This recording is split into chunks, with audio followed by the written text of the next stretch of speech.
Welcome to the Freedom Conversation podcast. Today's date is April 6th, 2025, first week of the election. How are you doing today, André? I'm fine. After 1 week and a half, especially because I don't follow a lot. So. Yeah. People know you. We're not going to do a big introduction. We're going to talk about current events, have some fun because, but first, how are you? You're in Quebec. You're saying there's a lot of snow there still? Well, like I told you before the live, we had two big snowstorm in February, 70 centimeter each. So, and that's slower elevation, about 40 kilometers of Montreal, but still, it's still cold today. So the snow is melting slowly. Yeah, it's raining heavily, very cold, and I'm sitting in a different location today, and you can kind of see it. Yeah, I got the wood stove roaring today, even at this date. Good. Okay. We have a few items on the agenda. One is Elbows Up Rally in Halifax. It started literally right now, 2 p.m. Halifax time right now, as we started our podcast auspiciously at the same time. So I'm going to keep my eye on it because it's in my town. It's an hour from here, actually, where it's happening. Hour and a half. Anyway, so Elbows Up. Do you want to talk about that a little bit? Just to start off light, because we're going to talk about a totalitarianist checklist for Canada, because I asked André, is this country totalitarian or isn't it? And he has like 16 points he wrote me. And I was I tried to keep it short. check. And yeah, okay. Anyway, that's for later. That's the heavy stuff. So Elbows Up. What's going on with this, André, please?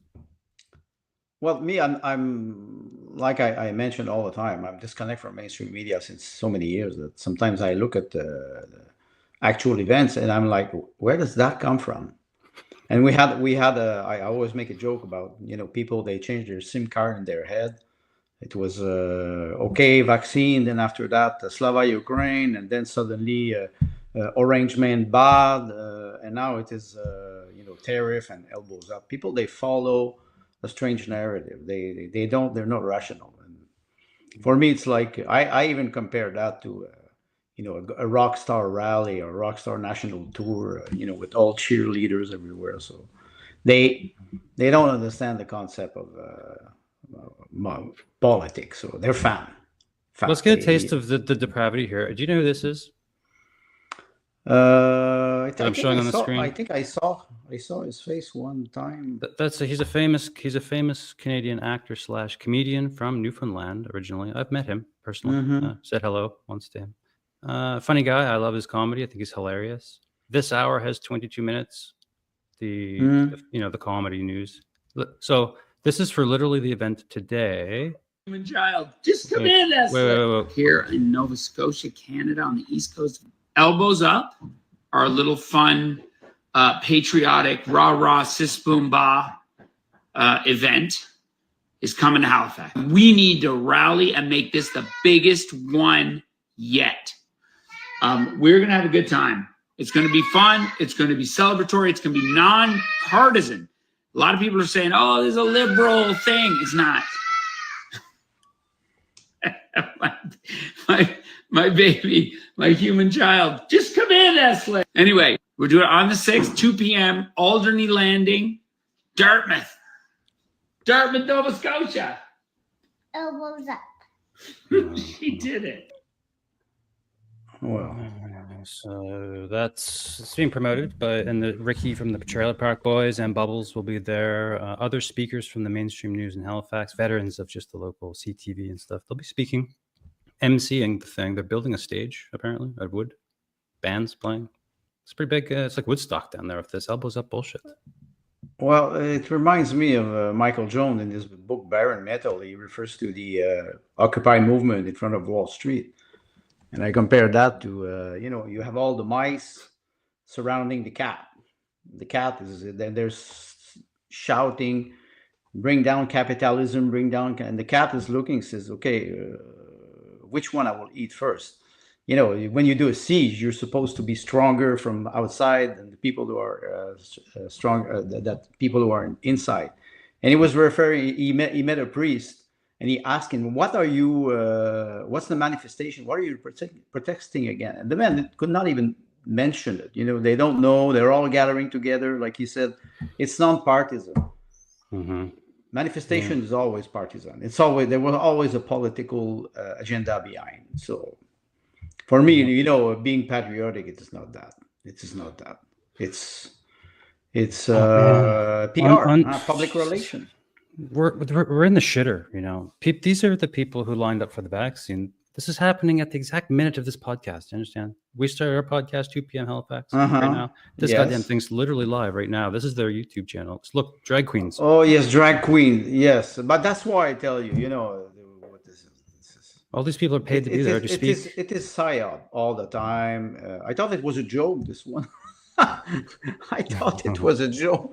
But you have good protester and bad protester. Those are good protesters. People who were against the mandate, the freedom convoy, they were bad protesters. They were far right extremists. Like, it's like that's one characteristic of a regime that doesn't want to permit free speech for its citizen.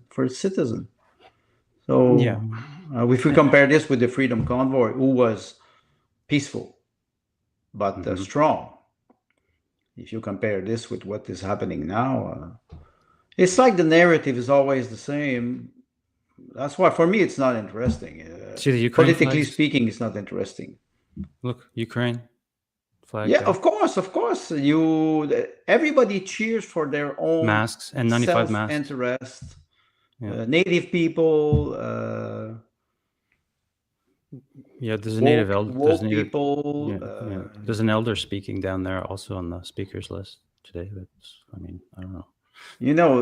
They're pandering all the time for their customer. I compare this to fan in a national tour. My concern is that this propaganda is paid for, and it's not cheap. It's well done. Look at this. Look at the Ukraine flag in the back again. Ukraine. Yes. This website's well done. I don't know. It's just they're not into it. But go watch the Freedom Convoy. Watch the Freedom Convoy dance parties. Then you'll see people who are fucking involved in the movement. It is, I can refer to the manifestation on the McGill University last summer in Montreal. All the protesters, they had the same tent. They were camping on the campus, and they had the same color. Who's financing those protesters? They say, many people, they say that it was George Soros, the Open Society. So they arrive. They use people as instrument of subversion. And they manipulate them. Young people, I wrote a comment about university, indoctrination. Young people, they have energy. They want to save the planet. They want to bring down the capitalism down. You have a communist movement now in Montreal, Communists for Montreal, and they're singing the international anthem of the Bolshevik.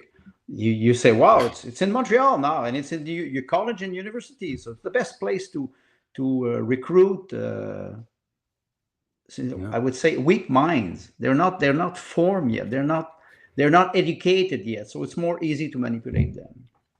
Yeah, I'm concerned about this level of propaganda through the COVID era. That maybe their subconscious mind is actually mush, mystical mush in there, and they just turn the channel and say Donald Trump bad, taxes are going up, aluminum something, aluminum tariff something, and now they're all marching down the streets with very expensive people speaking. There's a funny movie. It was with John Cusack. I don't watch Hollywood, but I saw this movie. They trigger a signal on the mobile phone, and everybody reacts the same way.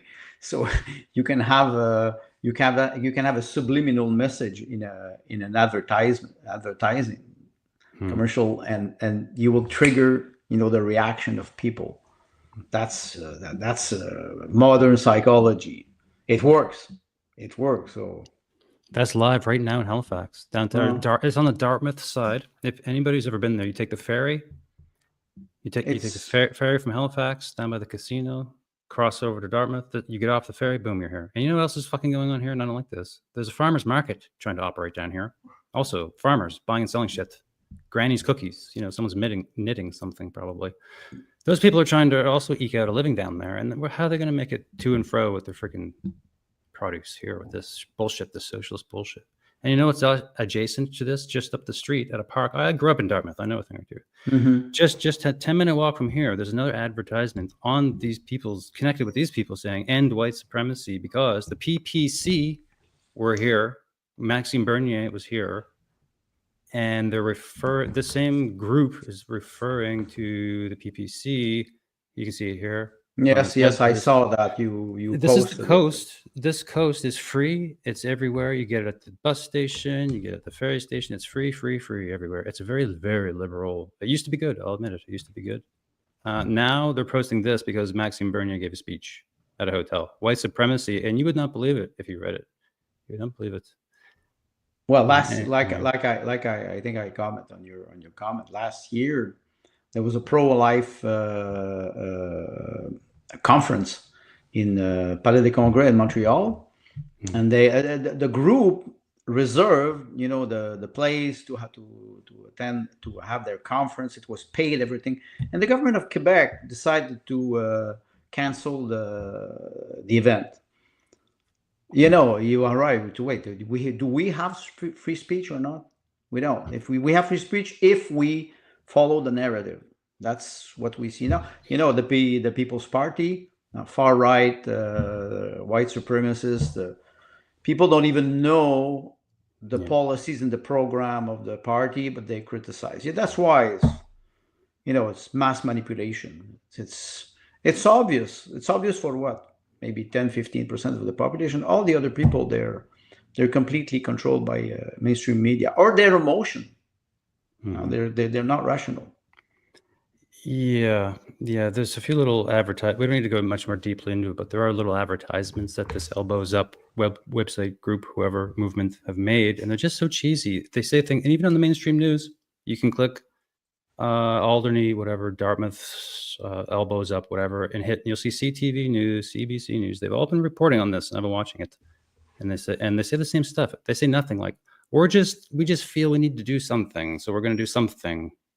Go stand there in the rain and wave a sign. That's all, with no fucking opinion on what they're even doing. Right?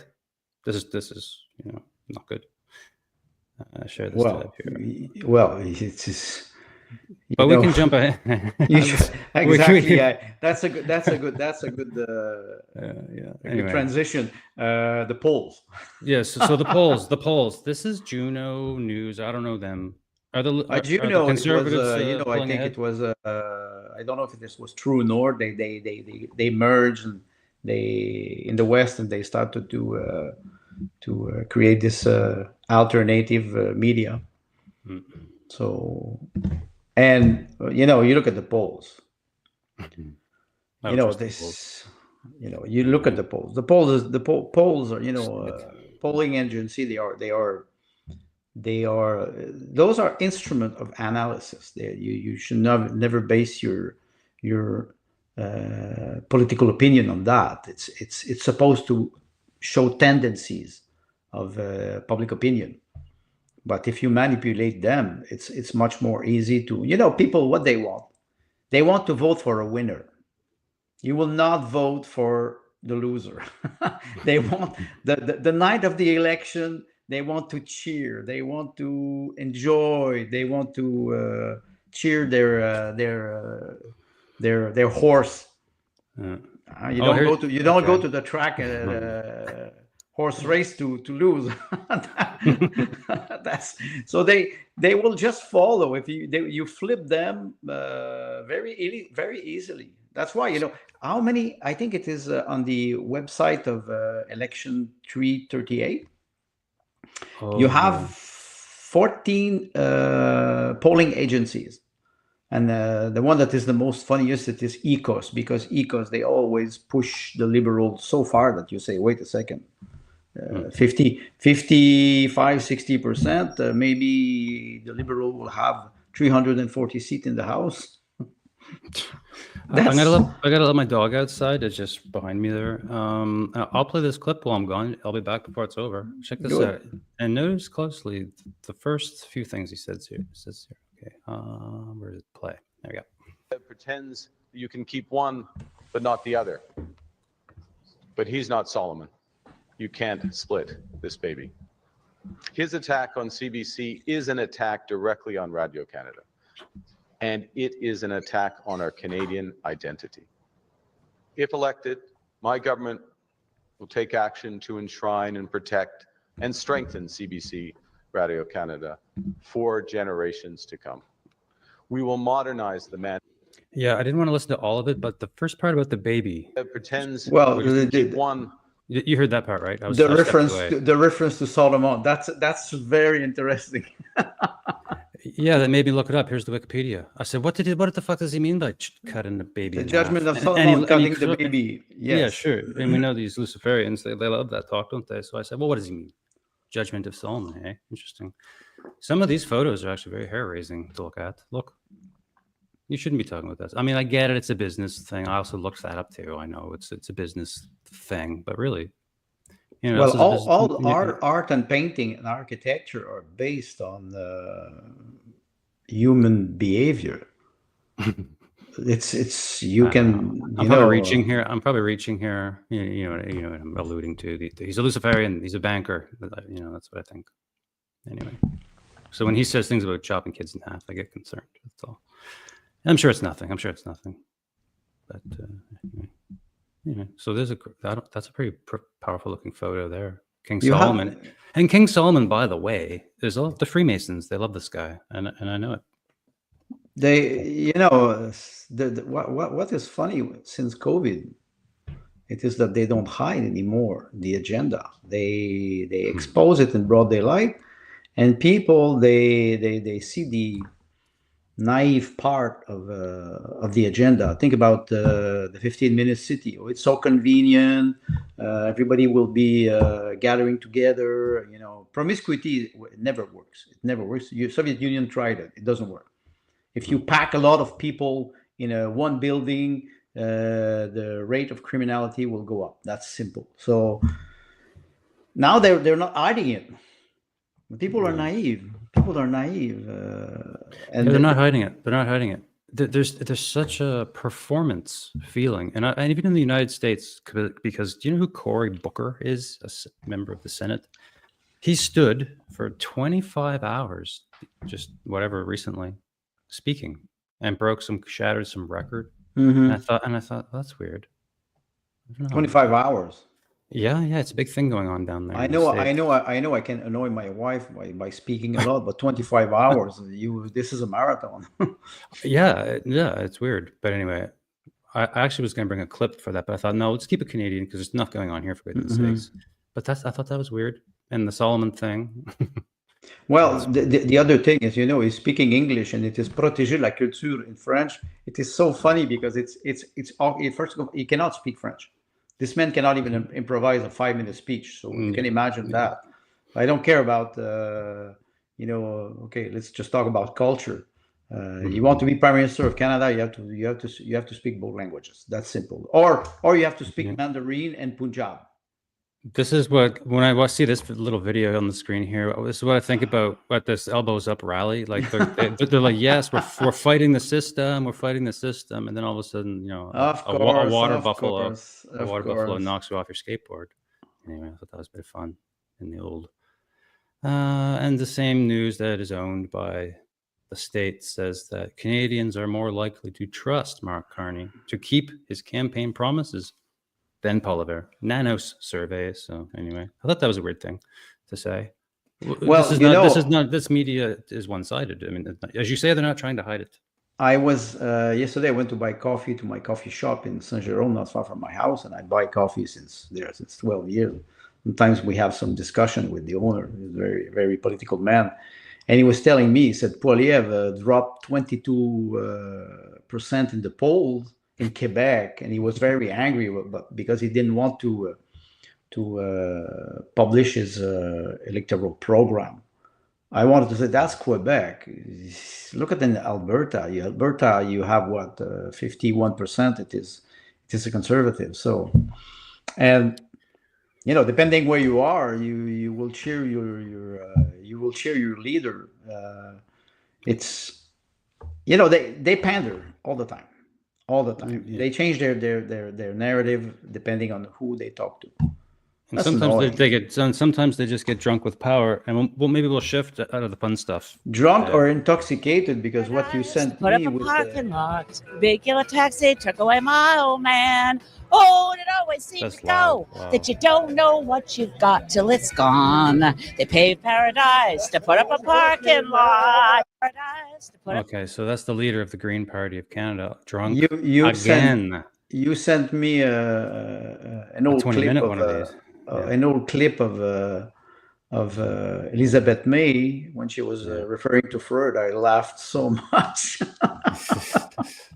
I know. Yeah, that was new. That clip I just showed you of her singing, I was like, wow, she really was drunk that time. They're replacing her now with a new leader. Huh?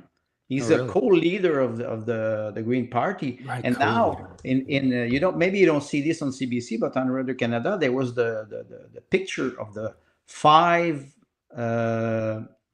leader that would participate in the debate: Carney, Poilievre, Jack Meeting, Yves-François Blanchet, and this man. The face of Elizabeth May it's fading. It's fading.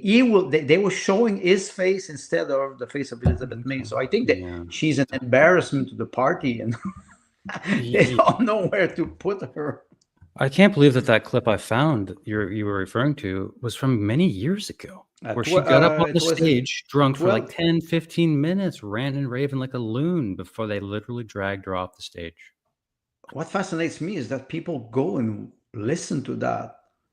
Stand-up comic, Saturday Night Live, CBC comedy, you can understand, but the political leader. Jesus Christ. So there you go. We're leading our way nicely into totalitarianism, because the leaders of despotic or authoritarian or totalitarian, which is different, and we could point out those differences as we go through here, but totalitarianism is different. It's new. It's media oriented, and it's also oriented around taking control of your heart and your mind at the same time, which is different. It goes deeper. Anyway, let me see here. I was just sharing that thing to. We're gonna switch gears, man. We're gonna switch gears into this thing that you sent me about totalitarianism. I asked you, come on the podcast. We'll talk about some stuff, but also, is Canada or is it not a totalitarian state? And you sent me. I could show the checklist. We could just talk about it a little. Well, you can show the checklist. Maybe just we can go through rapidly because when I refer to this word totalitarianism, I will always go back to the book of Hannah Arendt, Origin of Totalitarianism, and she gives some characteristic. I found some more. By searching and reading. But the other thing that I discovered, and Hannah Arendt, she's very clear in her book. She says, when this type of regime arrives, it doesn't last long. It's a question of months or maybe a couple of years, because it is based on lie. Everything is based on lie and fiction. And one day people, they suffer from this regime, and they start to get out of their state of hypnosis.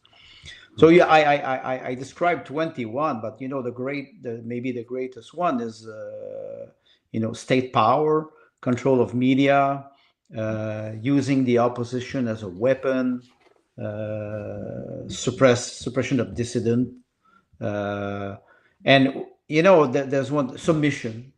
And you mentioned psychological control. People are afraid to speak on public places and even with their relatives. My wife is Russian. She's Soviet Union woman. I try to understand the behavior of people who are always suppressed and they are always afraid. And there's There's an example in Soviet Union. They had a service car.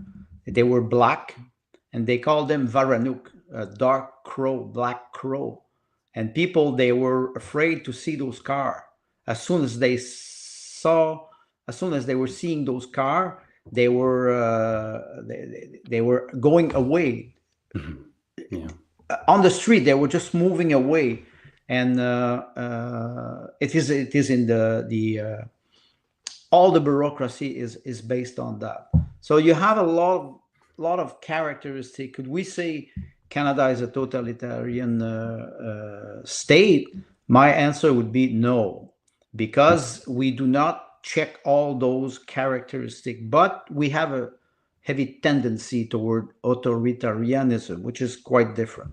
Let's go with the first one here. Number one, power is co-opted by a select group of ideologues who do not hesitate to call in henchmen to carry out the dirty work. Okay, well, I can give you a small example about that.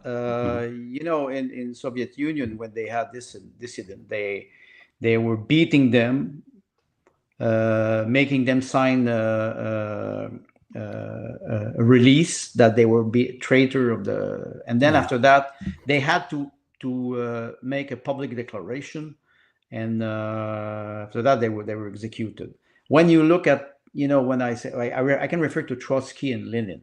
They were a small group of ideologues controlling the system, and with terror. You can just go and watch some old speech that they were recorded of Vladimir Lenin, and you would be shocked to see the tone.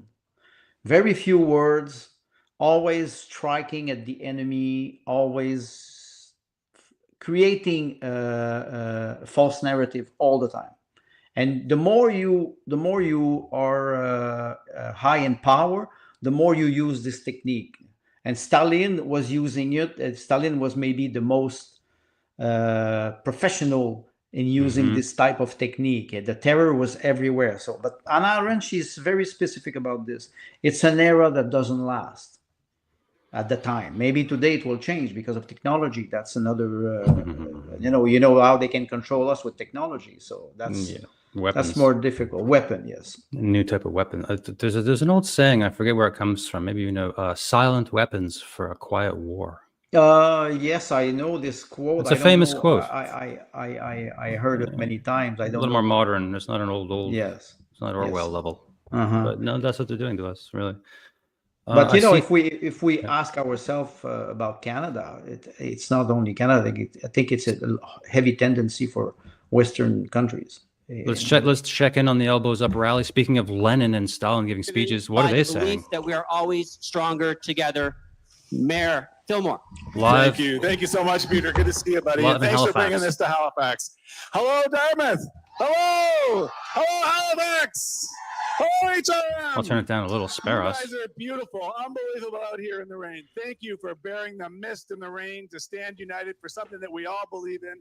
This amazing place we call home, the true north, strong and free. Yeah, we're standing for Canada, right? Let's go through the propaganda. My friends, we know that over the last several weeks and months, we have faced some challenges. We've seen some challenges to our sovereignty, to our economy, but we have been clear.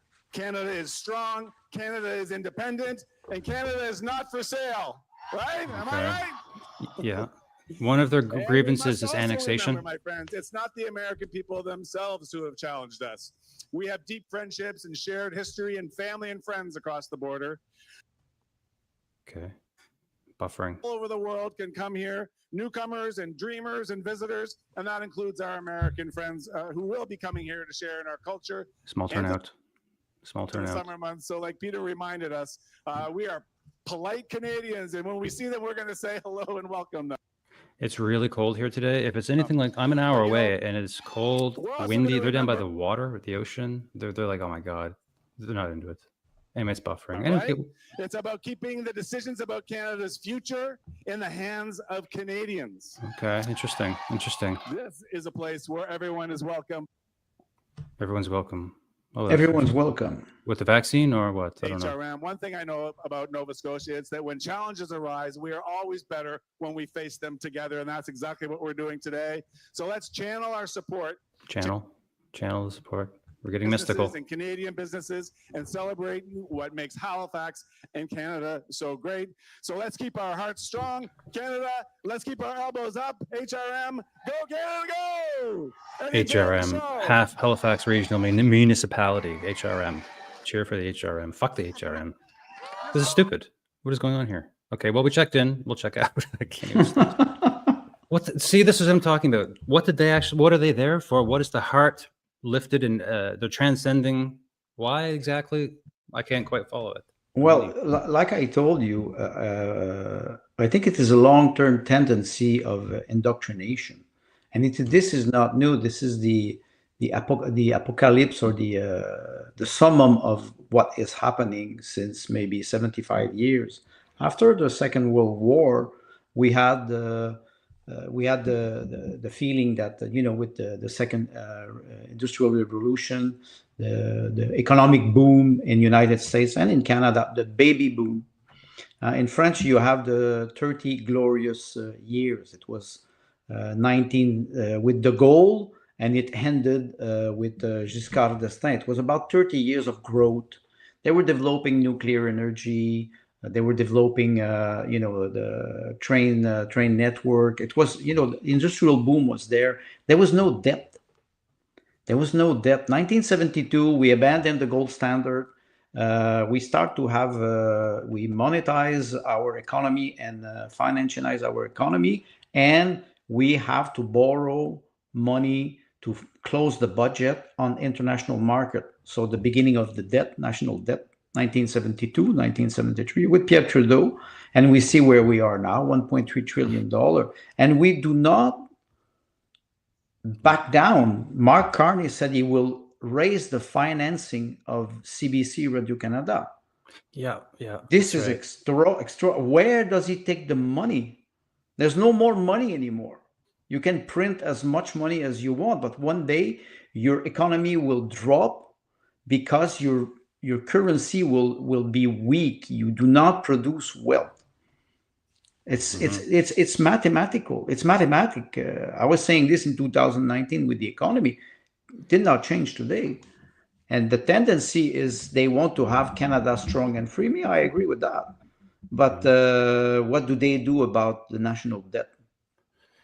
Well, they're angry for very simple reasons. There's two main reasons. When you watch the mainstream news, you figure, well, you'll get the full scoop. One, they're angry that Donald Trump has threatened annexation of the country. So they're there for that reason, right? They're saying, no, elbows up. We're going to fight you. Whatever. Fine, I get it. And the other one was something about, tariffs, right? Tariffs. Oh, aluminum. Is this really these people's only fucking concern? Aluminum prices? I don't like this. They're weak. They're weak if we talk about tariffs is protectionism. The fact that you have fees when you have import makes your producer more competitive. So you say, okay, you want to come on I will give an example. Tata Steel. Tata Steel is an Indian company that was in Quebec for 15 years. Why? They were in the north of Quebec because they were extracting iron ore. And they left in 2020 because of the pandemic. It was more difficult. All the engineers of Tata Steel in the north of Quebec were from India. They were not hiring engineer from Quebec or Canadian engineer, if you prefer. They were bringing their own knowledge and labor force to extract the iron, and they were exporting it. And with little taxes to pay. So one day you say, wait a second, you do not respect my sovereignty, you have to go out. That's a fact in Quebec, and you see it many places, because Canada is a rich country in natural resources, and we do not develop the secondary and the third sector, transformation. We export a lot. Same thing with electricity in Quebec and the oil in Alberta. If we want to be strong, we have to develop those national resources. And I think the Trump administration knows that. And, you know, you have the idea of the Arctic too, that is not explored yet. So Trump, I don't like the style. You want to listen to this? But- I was literally looking through what I had for us today in the news there. And do you want to listen to 30 seconds of Trump speaking? Yes, of I course. found this quite interesting because I bash everybody as a transhumanist and a technocrat, but I'm an anarchist. I don't want anybody to fucking lead me, goddammit. And when I see all this shit, I think I could just call him just a businessman, technocrat. But I don't know. I just kind of changed my view a little. We'll listen. Wait, turn it up. Dump everything right into our markets and everything, Back it up. and yet we let Japan come in and dump everything right into our markets and everything. It's not free trade. If you ever go to Japan right now and try to sell something, forget about it, Open. Just forget about it. It's almost impossible. They don't have laws against it. They just make it impossible. They come over here, they sell their cars, their VCRs, they knock the hell out of our companies. And hey, I have tremendous respect for the Japanese people. I mean, you can respect somebody that's beating the hell out of you, but they are beating the hell out of this country. Kuwait, they live like kings. The poorest person in Kuwait, they live like kings. And yet they're not paying. We make it possible for them to sell their oil. Why aren't they paying us 25% of what they're making? It's a joke. So at least you got to give a man at least one little bit of respect if he doesn't change his tune for 100 years. How old is that guy?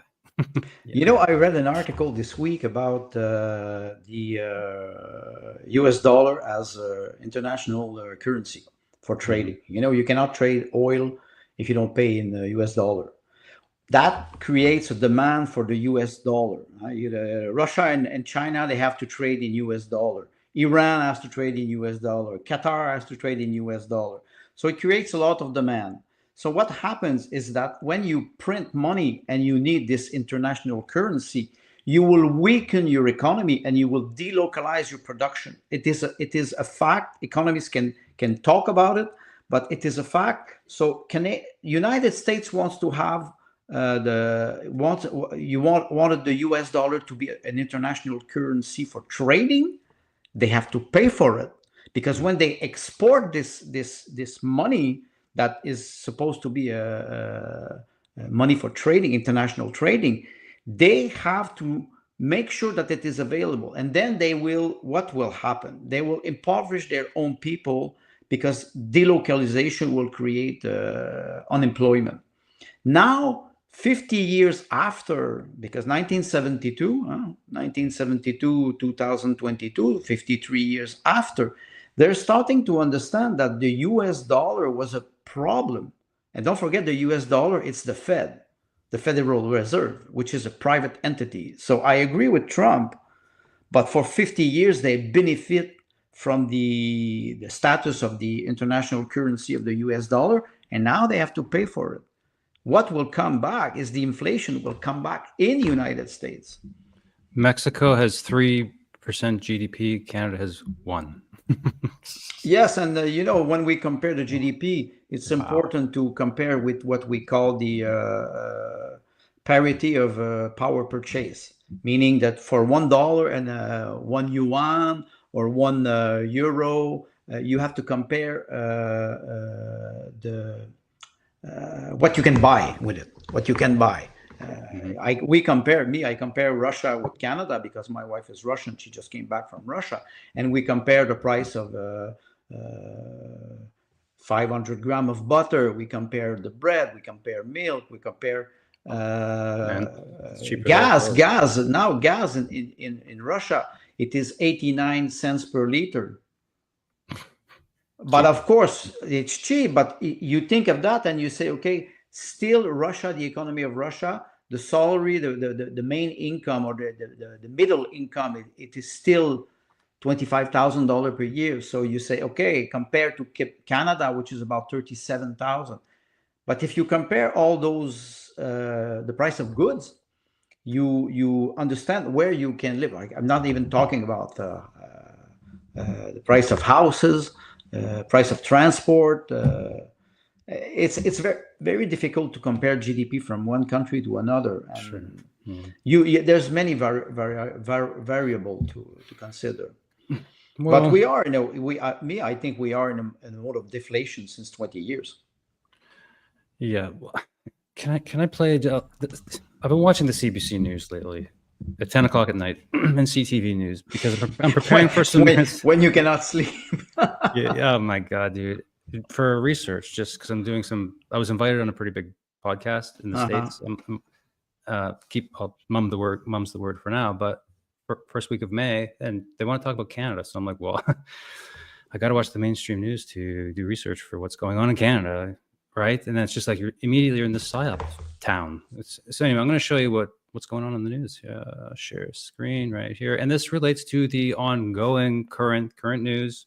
First week of April 2025. What, the global economy is crashing now? Is that what's happening? Listen to this. Donald Trump today using social media to try to pressure the Federal Reserve Chair, Jerome Powell, into dropping interest rates in this country, writing, Jerome, stop playing politics. And Paul, is there any sign that Trump plans to back down at this point? Zero, Erica. Zero. Also on his Truth Social platform, Trump writing, only the weak will fail. My policies will never change. This is a great time, he wrote, to get rich. Eric. You see this? The liberals are going to freak out and go down to this elbows up rally. Just a little more.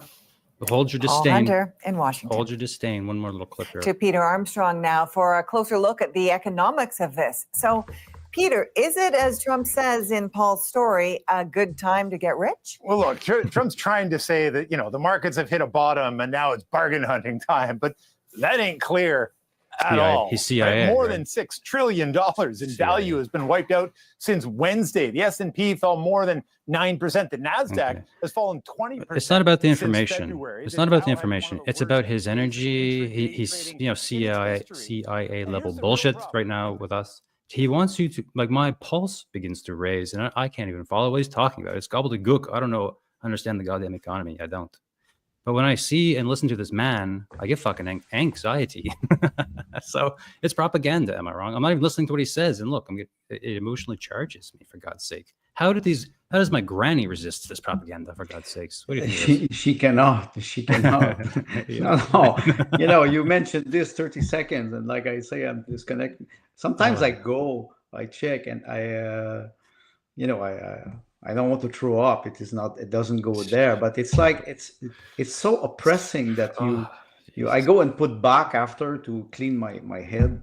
But you mentioned something, yes, the stock market dropped 9%. The Western Texas Intermediate dropped 7%, the barrel. Oh, wow. One day. And Monday, the carbon tax was removed everywhere, Tuesday, except in Quebec. And everywhere at the pump, the price of gas went to 10 cents a liter. Everywhere. You say, wait a second, the geopolitics of oil does not correlate with the price at the pump. What I want to say is that usually crashes, they arrive on Friday. Why do we have the expression Black Friday? Because in 1929, they shut the bank Thursday night because they lost 10% on the stock market and they could not recover from the loss. And they take the weekend, they stretch the weekend, and on Monday, the stock crashed. Don't forget one thing. When he says some people will get rich, when you short the market, you have a stock that you sell a stock that you don't have at, let's say, $10, and you know that the stock will drop at $2. You short the market, you sell it short, and you buy back at $2, and you make $8 on the I would say the misery of people. That's stock. I did stock market for 3 years at Hydro-Quebec. Shorting the market is one way, and I play with this. You sell stock to somebody that you don't have, and then you spread the gossip that it is bullshit. And after that, everybody will sell. The price will drop, and you buy back. There's a lot of people who they're doing their job. They're doing their living on how to short the market, how to benefit from the misery of other people. We will see what will happen on Monday. Because the Monday, they're all stressed now, 9%. Well, okay. In 1929, the stock market dropped 25% in one day.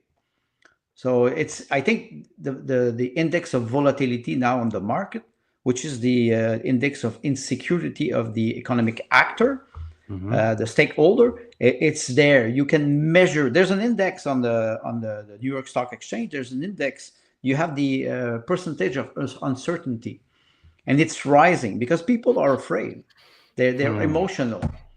That is what you do. What you do if the market collapse? What's the damage? You have a garden. You will survive. If they don't take the house or come whatever, take us away, we'll survive here. No problem. We'll survive. A long time. We'll be fine. People are afraid. You see, my wife, she went through perestroika, which was 1992 to 2000, just a little bit before Vladimir Putin arrived in power. Banditism, milice, criminality was skyrocketing. You know, the expectancy of life in Russia in 1996, just before the ruble collapse, it was, for a man, it was 59 years old, and for a woman, 62. Yeah. But my wife, she said, we were surviving. We will survive a crash if we don't react, if we're not emotional about it. Well, my problem is the CBDC that they have already. They have the solution already. No problem. Yes, but it's very easy. Take your cash, throw it into the fireplace, just burn it. That's useless. Then we give you credit and we will control you. Of course, it's no problem. Just snap their finger. Of course, it's there. We cannot. First of all, we cannot stop progress. Even if Canadian, I think the survey was last year with the Central Bank of Canada. Last year or 2 years ago, they did a survey on the CDBC, and 63 or 65% of Canadians said no. So the Central Bank of Canada backed off, but it's there in all the business process. Nudging. It's yes. Nudging, so how can we resist this? Well, it's just going to happen. That's all. It's just going to happen. It's going to happen. Digital everything. Yeah, it's just going to happen. People, they're not educated economically, and they don't understand the macro economic process, or it's macroeconomy. It's something completely different than doing your budget every week or every month. And many people, they cannot even do their own budget. Yeah. Oh, I'm one of those. I can't do my own taxes. I just well, I don't do my own taxes, and I do it with the software. All the programs, the deduction, and it's a nightmare. And me, I have a very simple income. It's not complicated. Imagine you have a small business. Yeah, all those laws and so economic. Let's get off the economic collapse topic, I guess. I mean, there's big issues. Is that right? It's going to happen or what? Monday? No, soon. How bad is it? What's the damage report here? Because the news is all this talk. I don't think so. I don't think there will be an economic collapse. I think it is a global geopolitical shift. The fact that Trump is using this type of narrative shows that he's understanding the problem from the inside. He will act within United States, and the fact that maybe the U.S. international currency will not be as powerful as before. They will not be able to pressure other countries. Now, Iran, Russia, India, China, they trade in yuan, they trade in the rupee, and they trade in the Iran currency. They trade in ruble. They cannot stop them. So that's another shift. It has an impact nationally. It will have an impact on Canada too. Are you a music fan? Canada. Are you a music fan, Andre? Well, it depends on what you call music lover. How you define music lover? Music. I'm a music lover. I love classical music, but I love jazz. I love. I have something fun for us now. Let's listen to whatever this music is, and then we'll switch to a Freedom Convoy, say 2 a.m. dance party, and we'll see how the vibe is different here. Okay, what are we hearing here? Okay, the Liberals are out in the rain.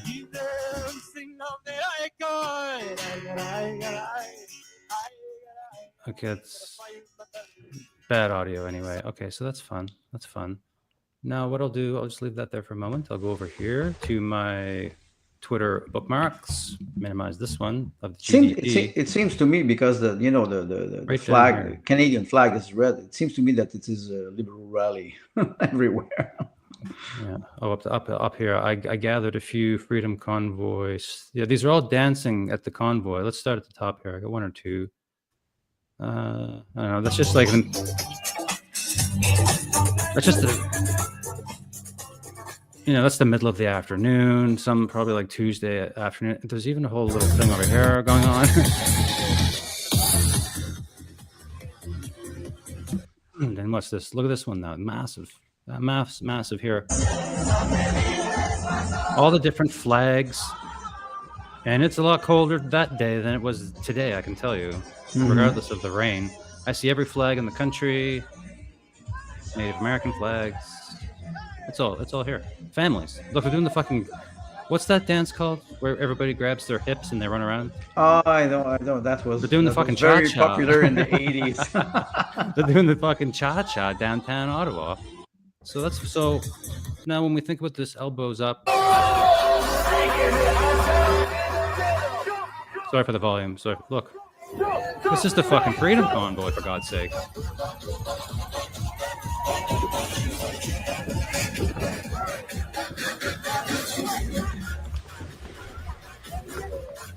Okay, so we've had our experiment. We've listened to that jackass on the stage. Oh, sorry. That's enough. There's one thing, psychology of the mass. I always refer to Sigmund Freud, how they can manipulate the mass. But there's a positive side of this type of reunion. When you are with human being in a group and you dance and you sweat, you lose energy, you feel the energy of other people. So that would be the positive outcome of it. You are with human being, and then you go home and you feel exhausted, but you also exteriorize anger through, for example, dancing. When we go dancing, it is a physical act. So I would say that's the positive outcome of those type of protestation or manifestation, because protestation will be maybe more political. You manifest your happiness. You go to dance. You go to express something. You go to a concert. We see that has a positive impact on people.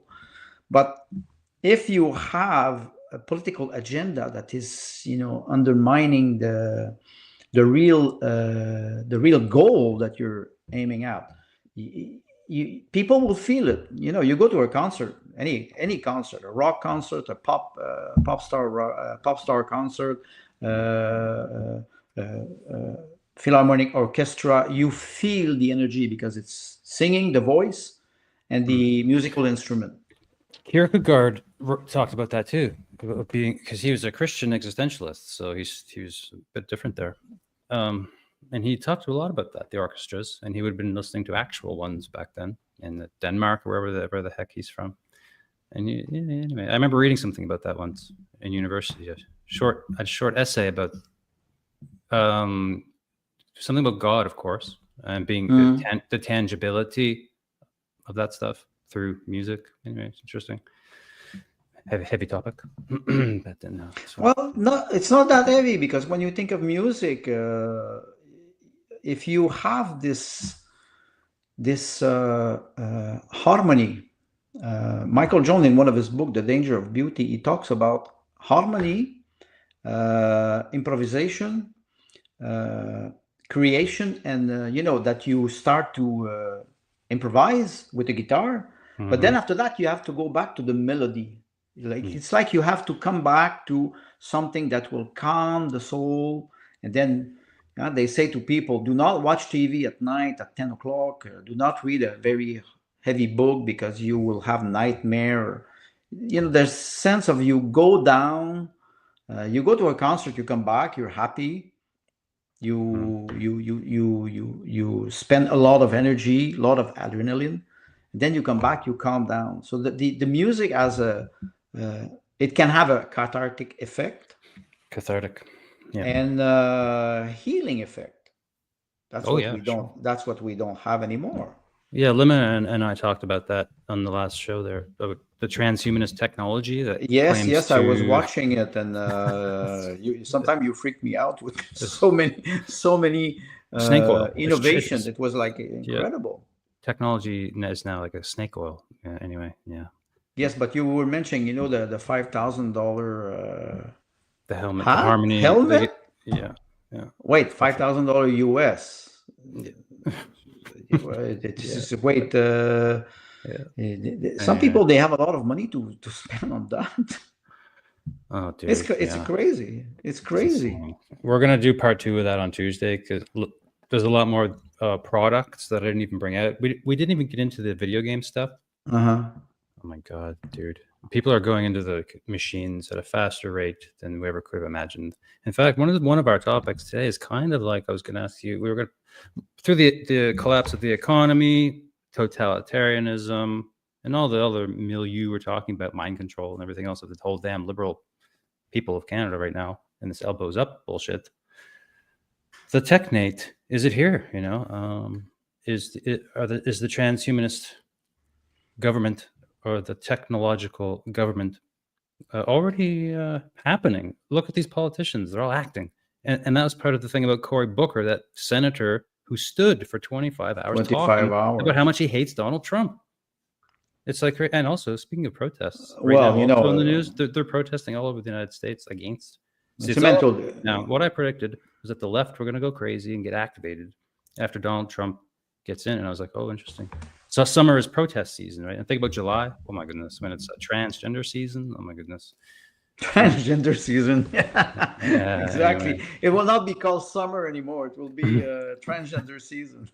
And on the topic of totalitarianism. So this would be the question: are we now in a Well, you said no. First of all, Canada's not a totalitarian state yet. You said that, so that's good. I trust you there. It's good. But what about the technocratic part? Well, this media has people's brains completely captured. So that in a way that is a transhumanism thing. Yes, I do agree with you, and it's there since many years, and we are transformed. Transhumanism, the prefix trans means to go through. So we are transforming our civilization. I will talk about the Western civilization, not about China or India or Russia. Or, I will take Europe and America. We are transformed because we went through this revolution, revolution. Don't forget the transistor. It's 1950. Transistor and the amplification. I'm an electronic and technician, so I studied electronics. So the fact that we have transistor and now we have nanocomputer, and it's accelerating. But there's one law that we have to consider. It's the law of Moore. The law of Moore is that miniaturization. The more we go, we miniaturize our process, the more it is difficult to achieve,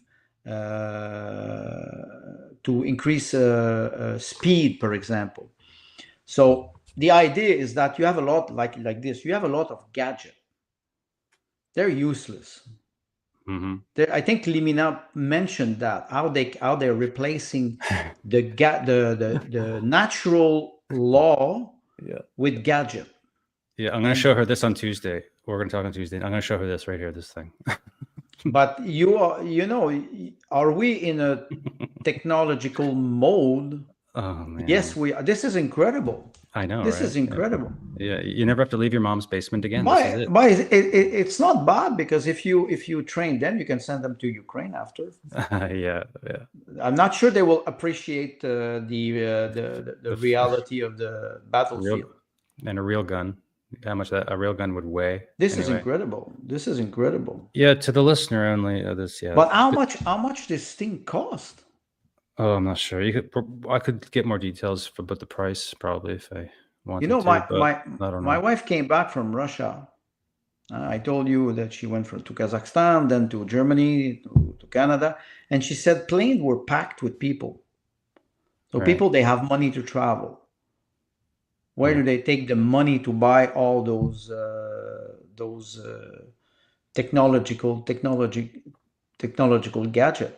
They're expensive. Mm-hmm. They're very expensive. Me and my wife, she says that I'm a prehistoric man because I don't connect to that. But no, well, nobody plays video games at this level, although I do now. It's a full thing that you can run on it like a treadmill at home. I have a listener only podcast, so just to explain that video. yes, and we are in it. Yeah. I'm not sure that the new generation understand the type of oppression they're going into. They're not. It's a new civilization. It is a new civilization, for good or for bad. I cannot judge because it's very difficult. I'm older, so I don't connect through that. But I see a lot of people. It's their way of life. Gaming. They spend their life in the basement of their parents, and they're Metaverse. gaming. And you look at them; they have what, 5, 6 screen. Now, like you said, you have those things are very expensive. Very expensive. Yeah. And How Horizon, do they achieve this? Honestly, I don't understand. Well, this is a Canadian website here, Horizons Canada. Our new foresight brief explores whether metaverses could become the place. Yeah, the place we increasingly go to learn. We go there to learn, work, socialize, create, consume, somehow protest. How to protest in the metaverse. Yeah, okay, interesting. I wrote about the metaverse, and I wrote about there's a concept from Romain Rolland, who was a French writer, novel writer, and he called this concept the oceanic feeling. You go near the Grand Canyon and you look down and you feel like completely overwhelmed by something that you cannot understand. You have this feeling naturally. You go to the Hermitage in St. Petersburg, or you go to the Louvre in France, you're in front of a painting, you are overwhelmed by something. If you see this in a virtual reality, no matter how many sensors they will use to make you feel this, you will never feel it. What will happen? Your brain will shrink slowly to the size of the virtual experiment, and you will not be able to feel something. We have so many senses, or we know 6, 5, and maybe some people they talk about 6, but we don't know how our body reacts. It's so complex. So reducing the human experience to a virtual reality like the metaverse, it's a prison.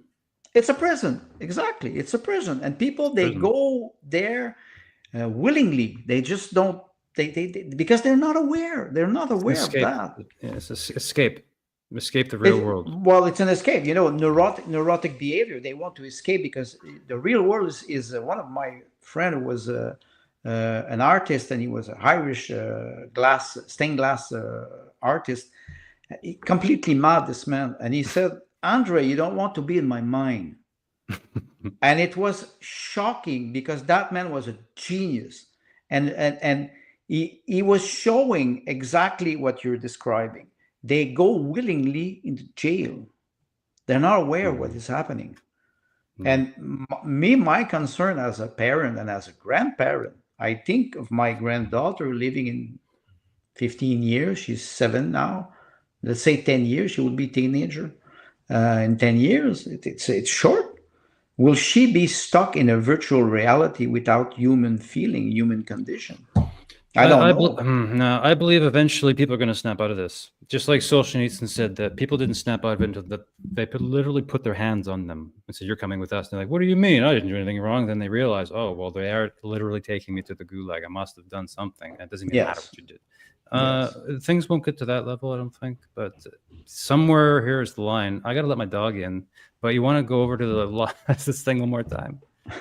Go. I'll put this up on the screen there. Live in Halifax, Elbows Up rally, 1 hour and a half drive from me. I'll be right back. 15 seconds of this. I won't put you through too much of it. Go ahead. The audio is probably not good. Can't hear it at all. That's fine. Anyway, they're talking woke talk. That's all you need to know. I'll be right back.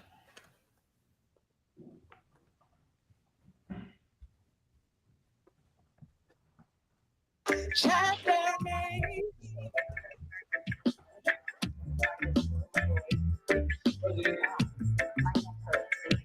What's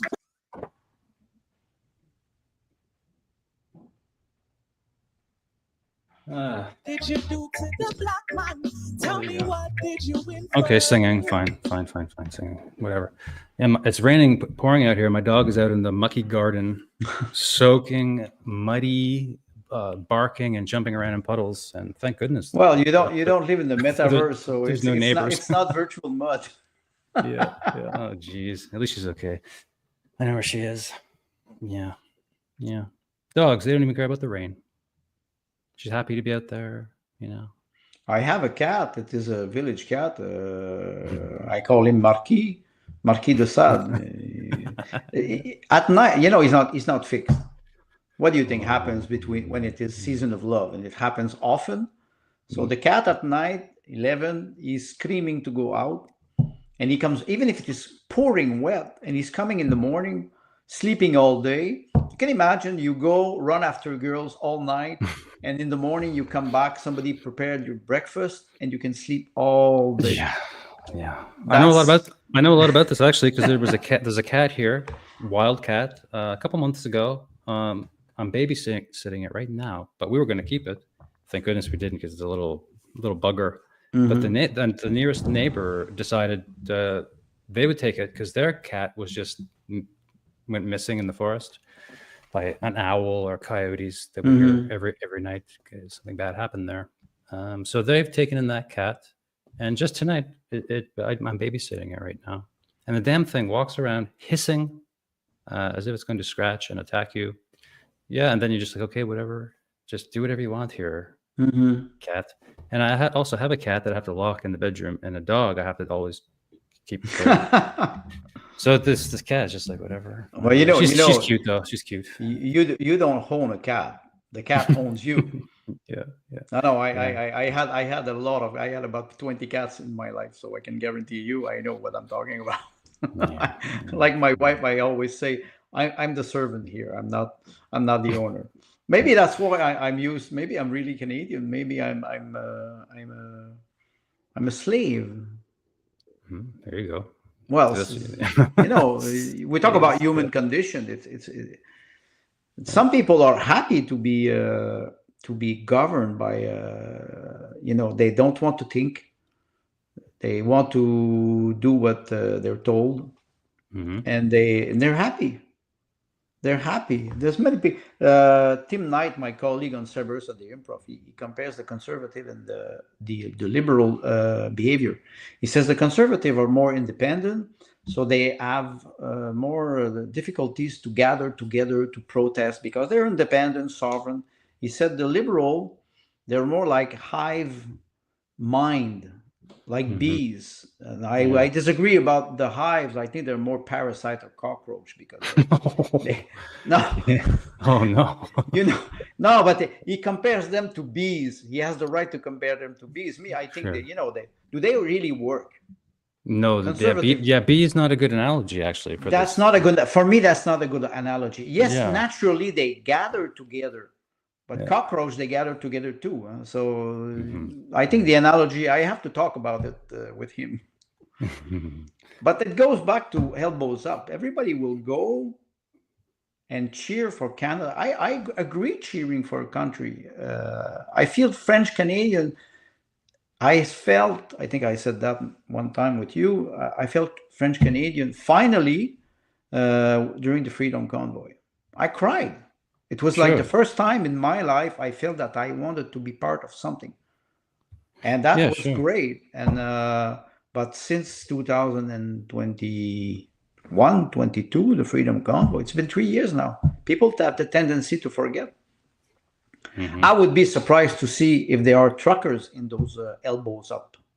No, there's not. I don't think so. That's why it looks more like a political rally.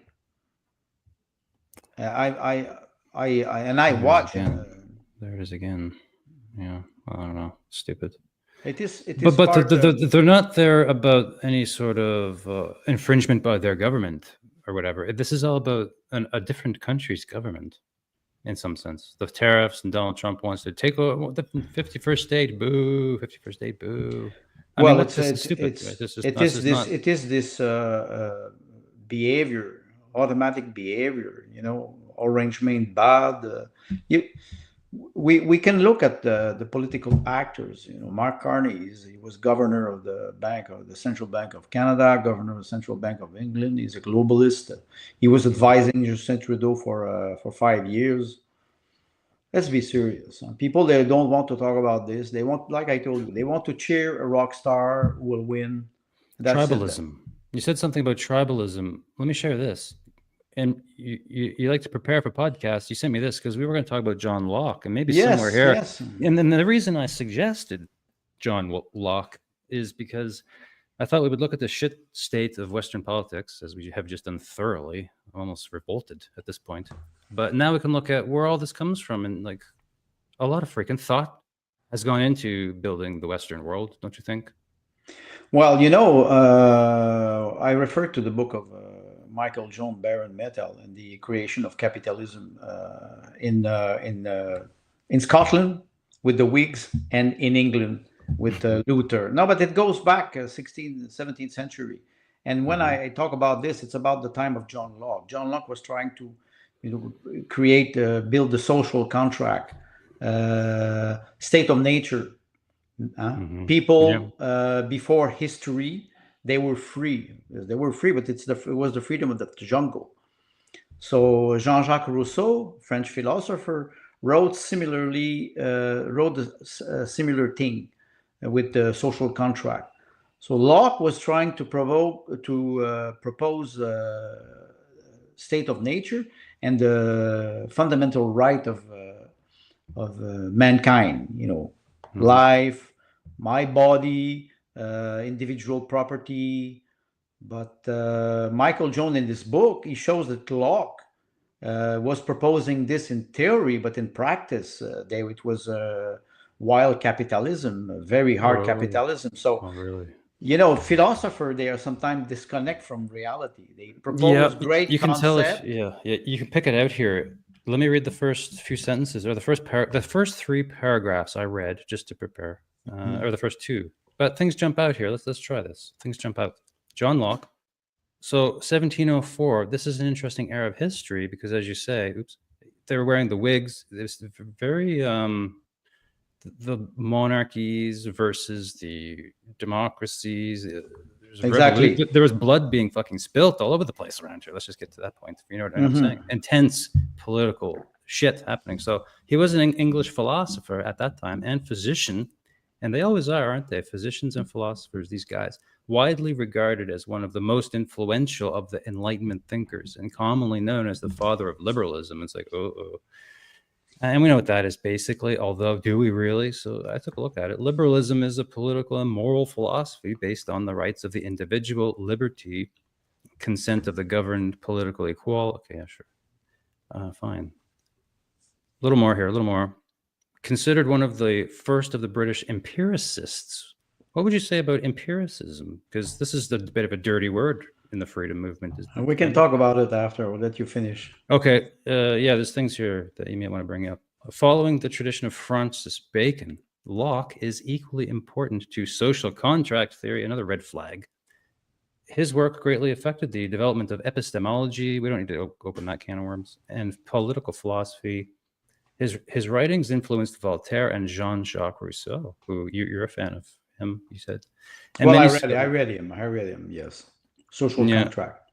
So this works all its way down to the American revolutionaries. So the building of the United States, classical republicanism, liberal theory, Declaration of Independence, yada, yada.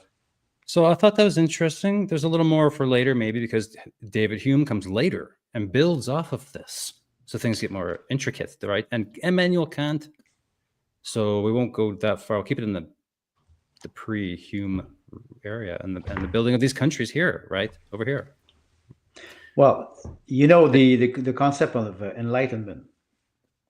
It's very interesting because you have the Scottish Enlightenment and then you have what we call the French Enlightenment, les Lumières. And this concept of liberalism, meaning that, the right of the individual, private property, the right to create a family, to do business, to do commerce, and those philosophers, Locke, David Hume, Adam Smith. It's the law of the market, the invisible hand of the market, and this concept of liberalism, which is nice on theory, does not take in account human behavior, because when you go through liberalism, you should have fair trade. I trade with you. If I'm a stronger or more wealthy businessman, I will dominate you. Nietzsche said justice will happen or will exist only between two actors that have the same power. If I'm stronger than you, I can have influence on the judge. Same thing in business. Look at Trump. Trump is a billionaire, and Trump he's president of the United States. United States is a superpower. So of course they can arrive and they can pressure other countries to adopt their laws. The outsourcing of United States laws, you think about Google or Microsoft in Europe. The laws apply in Europe. This is incredible. That's the advantage of being a superpower. You can apply your law, outsource your law. I think John Locke, the ideas are interesting. They were theoretical. Mm-hmm. How did we transform those ideas? This is another thing. About empiricism, it's the same thing. It's the same thing. What would he say today about everything going on, do you think, John Locke? Would he agree with, is this how I foresaw it, Well, some people, some left-wing activists about, let's say, pro-abortion, they will say, my body, my choice. So they will refer to John Locke.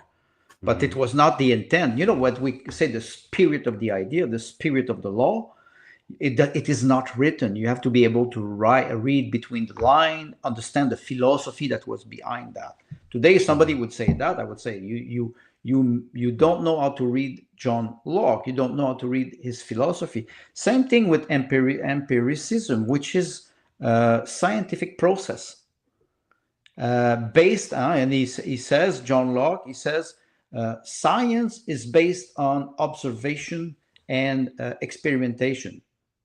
But he didn't know Karl Popper. He didn't know the falsificationist movement. He didn't know that mathematics can create science. You can create a mathematical formula, and then you can say, with this formula, I will have an experimentation, and I will have peer review, and we will be able to develop a new theory.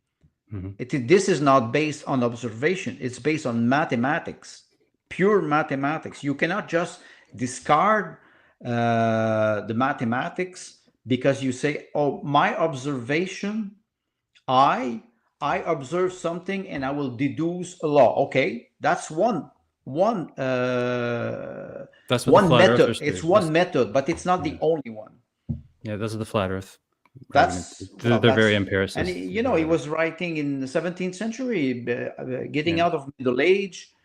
What we arrive with the Enlightenment. Enlightenment would be, the birth of the Republic, birth of capitalism, free market. You know what I keep thinking here over and over again, that it's too complicated. The governance of man to man or person to person, it's like they're thinking and thinking and thinking about it so much. And it starts to sour here, even in the first paragraph. Like some things really are striking here. Locke's philosophy of mind is often cited as the origin of modern conceptions of personal identity and the psychology of the self, figuring prominently in the work later of Rousseau, David Hume, and Immanuel Kant. He postulated that at birth the mind was, blank. Sure, we know this. That's so typical. So this over socializing of the self. It's like, oh, everyone has PTSD now, and then myself can change and all this stuff, and it does get a little deeper into that stuff. Like, let me just finish this. Actually, it says, contrary to Cartesian philosophy based on pre-existing concepts, he maintained that we are born without innate ideas, and that knowledge is instead determined only by experience derived from sense perception a concept known as empiricism, as we've been looking at, and Locke is often credited for describing private property as a natural right. Oh, So we can see I that. liked that. I kind of like that. Me too. I like it. Yeah, I looked up natural right there. Just it's just I mean, it's pretty straightforward. We know what this is. Like, natural rights are those that are not dependent on the laws or customs of any particular culture or government, and so are universal, fundamental, and inalienable. It gets tricky though, right? I mean, I don't know. The municipality has to draw their stupid lines, I guess, right? I don't know. It's all the milk is soured, isn't it? Now, all this thinking now, and we're in a totalitarian state almost. I mean, you mentioned that there's a lot of concept and theories. They're very complex. Don't forget, mankind is very complex, and even nature is very complex. So, what I would say toward all those philosophers, Locke, Kant, they try to build a system. One philosopher that was not a philosopher, he was a philologist, was Friedrich Nietzsche. Nietzsche never tried to build a system. They tried to build a system, and they tried to close the system, and they tried to make the world according to their system. The system is not closed. It is open. And when they build a philosophical system, they have influencer. They are influenced by people, their peer, their colleague. They're influenced by the past. The fact that, and I refer to one book of it's a German, modern German philosopher, Peter Sloterdijk. And Sloterdijk wrote a book. It's about the French Revolution, Marie Antoinette, and the title is "After Us, the Flood," meaning there's nothing after us, because the old world was dying before the French Revolution. The old monarchy, the aristocracy was dying. It was the bourgeois who were taking power, and he was saying it's the beginning of the self. But the self-centered. And I think Locke was one of the, let's say, founder or precursor of this self-centered character that we have today. Look at people. I'm a woman, or a woman will say, I'm a man and I can be pregnant. I can be what I want. But that denies a biological fact, and maybe one day we will touch, you and me, we'll talk about Buddhism. It denies the fact of reincarnation or a spiritual origin. It denies those transgenderism. Well, we don't really know until we will pass over. We don't know, and we presume that we know based on fact and evidence and history. But I have the feeling that humanity is still in the age teenager. We were still thinking about solving many problems, and with technocracy we are able to solve problems. What I call progress, I would say, it's the objects are changing, things are changing, and people are dying. I don't see any progress. Not individually, we see some improvement in our life, healthcare, the fact that we live longer, the fact that we live healthier. But we're still facing, I would say, philosophical or spiritual problem, and we are afraid to talk about it. Today, we're afraid to talk about it. Technology is souring everything. Yes. There's an overcomplication of things. It seems overcomputation. Like I'm trying to sign up for a school. I've been at it for like literally months. Vaccine records from childhood, can't find it. Go get a blood test so we can know what vaccines you have. Oh, you don't have a B vaccine? Go get that. It's 3 shots over 6 months. Then you can come to the fucking school. I'm dealing with this literally right now, and I'm thinking, well, so I can't even go to school to get what I want to do to get this education here. So you see, and that's just the beginning of the trouble that they want you to go through to get in this fucking community college here. Okay, well, you see, this is discrimination, because when they will screen people based on that. You see it, I think it's Nova Scotia, and we see it everywhere in Canada. Some people, they cannot have a job now. 16-year-old teenager who wants to go to work to Tim Hortons, they will not hire him. They don't want to go to Lowe's or Loblaws or Rome Depot, they will not hire them. Why? Because they are subsidized by the government up to 40 to 50% of the salary, the income. You can imagine that you have a son. He's 17 years old, 16 years old. He goes to college. He wants to have a summer job. Cannot be hired. This is discrimination. We talk about what here? Canada is supposed to be a free country. That could drive innovation, though, because if those big corporations are involved in this DEI, whatever scam that's going on to get government money to pay non-Canadians to work in their stupid corporations, maybe it would drive people to say this person, this fictional 17-year-old just finished college, like, why don't I get my buddies together? Who's got a car? Let's get some chainsaws, learn how to fucking use them. I don't know. Yes, but there's a gap between generation. I see it now. Yeah, I see now there's a lot of young people who did not have the chance to have a good authority, knowledge, teaching, and they're completely forgotten by society. So what do? They go, they start to vandalism, and they do drugs. We see it. So it's very sad because the generation, I would say, from 14 years old till 20, there's a percentage of those teenagers that are lost. They would be lost for a long time. I did a lot of vandalism and drugs and alcohol. Oh yes, lots. I loved it. I loved vandalism, but not anymore. Don't worry, not anymore. Mm-hmm. But as you say, man, there's a drive and of insanity, and a young man in the Western world is like, well, what can we smash tonight?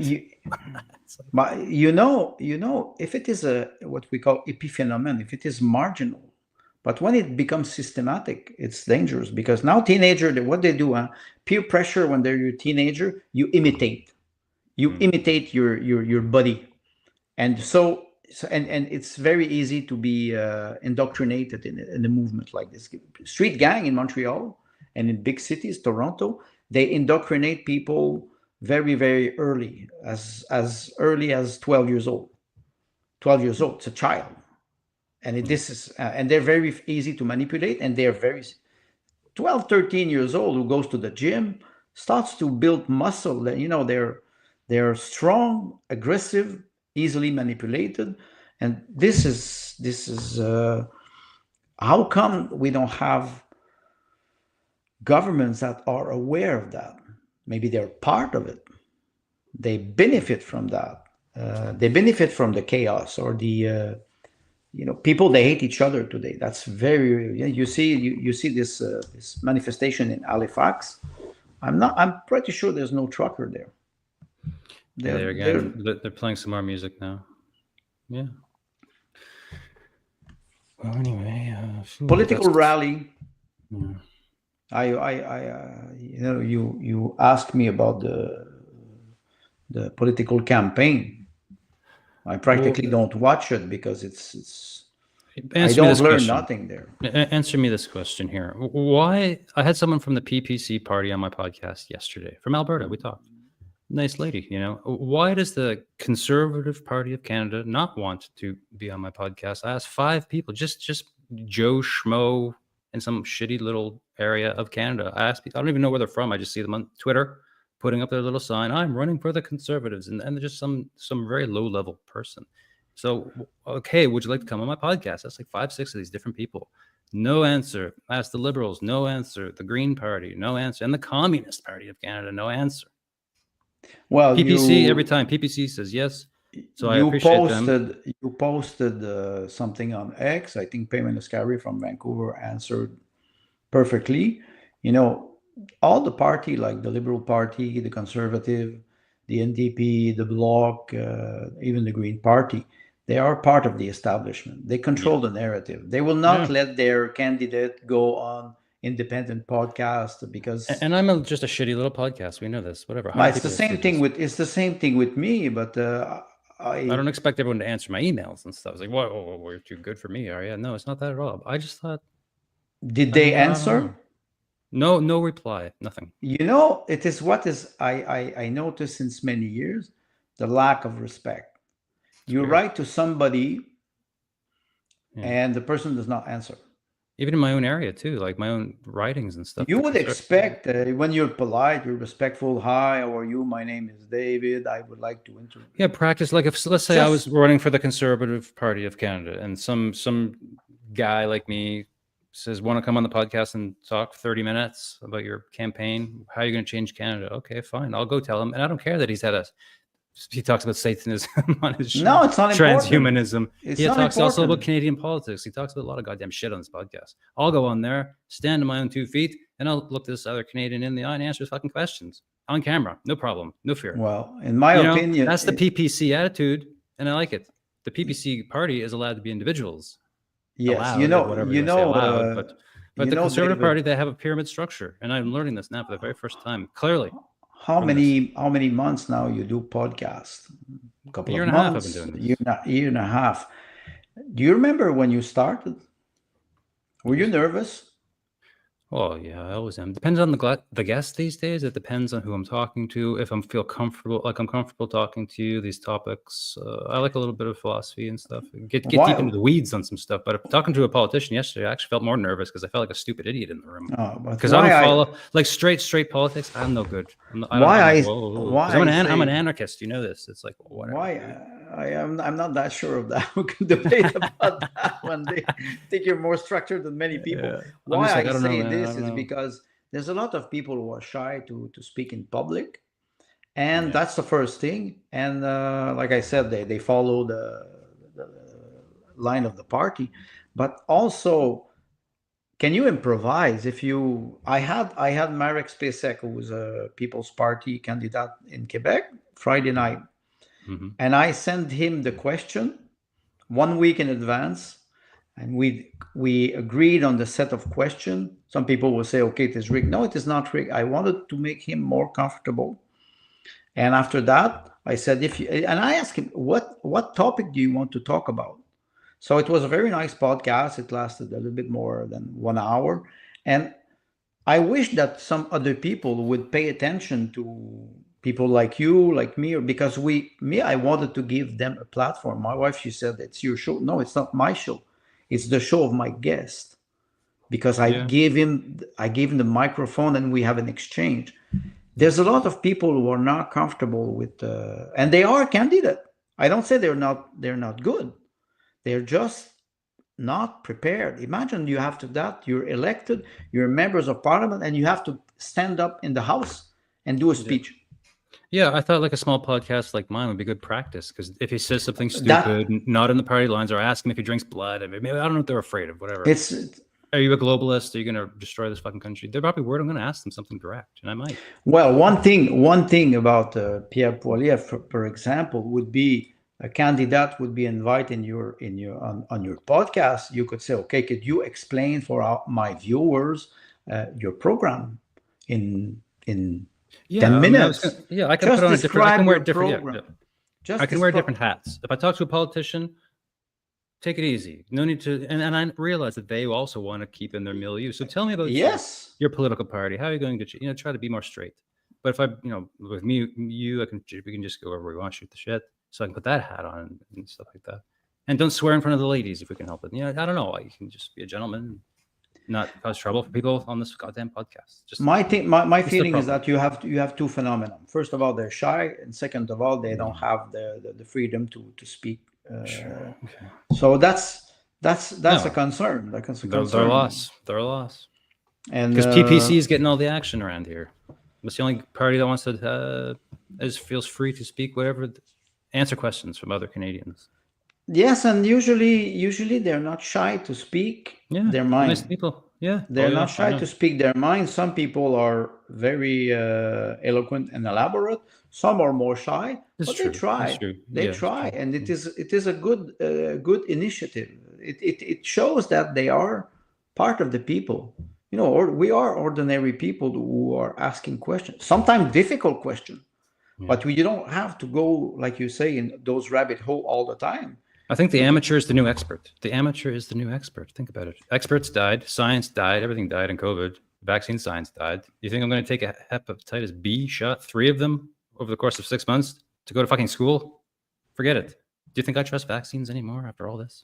Me, I honestly, the trust is broken since 5 years. I was Jesus. already suspicious of many things, Yeah. but the trust is broken, and you cannot bring the trust back unless the people who are in power today, who committed felony, call it what you want, unless they are, I'm sorry to say this, prosecuted. It's not complicated. You cannot regain that. Me, I will never have trust in the political system anymore. I will go vote. I will participate. But to trust this system, it's over. It's over. And they can try to win back my trust. But if it's like we say all the time, rob me first time, shame on you. Rob me the second time, shame on me. I'm the fool to trust you a second time. So if you break this trust, it is very hard to rebuild it. And the whole community at large, those elbows up people. Also, it's like, Jesus, how activated are they going to get? Are they going to get torches eventually? I mean, who knows how riled up they can get? Because think about it. They were screaming at people on the bus. The buses. They're handing out masks with tweezers in Halifax. Yes. You're getting on the bus. This is the city bus here, buddy. Take this with a tweezer, a fucking mask. I was like, no. And they're like, oh, yes, you are. Whoa. $1 to get on this goddamn bus to go two blocks. You're gonna fucking force this goddamn thing on me? I don't think so. But and there was the news. I could find you a clip right now, but I won't. The mainstream news in Halifax was all about this. Oh, how dare they? There's people on the buses without masks. Rah, rah, rah, rah. And people were ready to start freaking out around here about this stuff. It's crazy. The infringement of rights on public transit. You know, in Quebec, you're afraid of COVID? Stay the fuck home. You know, in Quebec, the government wanted to impose a $2,000 tax on people who didn't want to take the shot. And they wanted those people to pay for health care. They would not treat them. How can you trust a system like that? Quebec, they went too far there. Say more about that. What happened? Well, there? Quebec, the curfew was the drop that. But the money, the curfew, 8:30 curfew and to stay home. Was 8 at night until 5 in the morning. But the unvaccinated were going to be charged money. Yes. Okay, what was that? What happened? Well, what happened? The government had to back down. They backed down. They backed down. It happened during the Freedom Convoy, so they had to back down. I think the pressure was very high, and maybe 70% of the population, they will always comply. That's one characteristic of totalitarianism, is that 70% or maybe 75%, they comply. They do not agree. You will have maybe 25% of this population that will not agree, but they will comply because they're afraid. It's based on fear. So and after that, when they realize that they did a mistake, they don't want to talk about it. They don't admit that they take a mistake. That's why they're stuck in the narrative. They're stuck in it, and they will not get out. We cannot change them. I'll tell you a story about the hospital here. I know a nurse who's working there. She told me that a colleague, another nurse, took only one COVID shot. You have to take 2 to keep your job, but she took 1, and she had very bad heart problems. And then she just said, "I just didn't take the second one." So my friend says, "Well, didn't they check your vaccine?" They said, "No, it just fell to the wayside. No one even followed up to make sure that I took the second one." And I was just like, okay, weird. So she's vaccine injured. So there's people running around right now who do regret what happened, but I don't think they can articulate it. They cannot. One characteristic of what we would call an authoritarian regime is also the fact that you change the rules. You change the goalpost. Today, one of my ex-friend, he took the first shot. And after that, after 3 months, he went to take a COVID test, and he tested positive. So he was living in La Tuque, in north of Quebec. He said, "I isolate myself." He calls the 811 line, health 11 line in Quebec, and he says, "I got the first shot. I tested positive for the second shot. Can you put my file so I have 2 shots?" They said no. Yeah. Yeah. He said, Natural wait, immunity. he said, I tested positive to COVID, and they said, no, it is not considered like the second shot. Yeah. So he started to have doubt about it, but they were changing the rule, every day. People cannot comply because you never know if you're right or if you're wrong. And at the end, you always feel that you're wrong because you're never complying. Yeah, we're doing these panels on COVID now, and I've been looking into a lot, going back over a lot of what happened, and some of it's like, remember the mixing and matching? Like here, everybody wanted the Pfizer because the Pfizer vaccine was the best one. So it was this fake marketing. This is my belief. A bit of how they were very manipulative with their propaganda. Oh, the Pfizer's the good one. Go get the Pfizer. Then like, we're low on Pfizer, and then there's the chief medical officer of health was saying, like, you just mix and match, don't worry about it, we're going to call it mix and match. Oh, I mixed and matched. Then the people started saying, oh, I just mixed and matched, whichever one's there, because that's what they said, whichever one's there, get that one, don't worry about the fucking Pfizer, whatever one's there, get that one. Well, at first, dude, calm down. Like, they were really aggressive. At first it was very funny because the logistic chain was very strict. You had to keep the Pfizer at minus 70 degrees Celsius. They had to use liquid nitrogen to keep them. It is very important, and you should not mix the vaccine, and then suddenly all those rules blew up. You could take whatever you want. You can do combination. Maybe you can do maybe that's what Elizabeth May does, and she does martini cocktail with 1 shot of Pfizer, 1 shot of AstraZeneca, 1 shot of, and she mixed with ice, and everything is okay. And people were, and at first you were some people they were saying, I don't trust Pfizer. I will wait AstraZeneca, and then suddenly you can take whatever you want, and at the end they practically beg you to go and have the shot because they will have to throw them in the garbage. It was a freak show. Yeah, some people, they say it was an IQ test.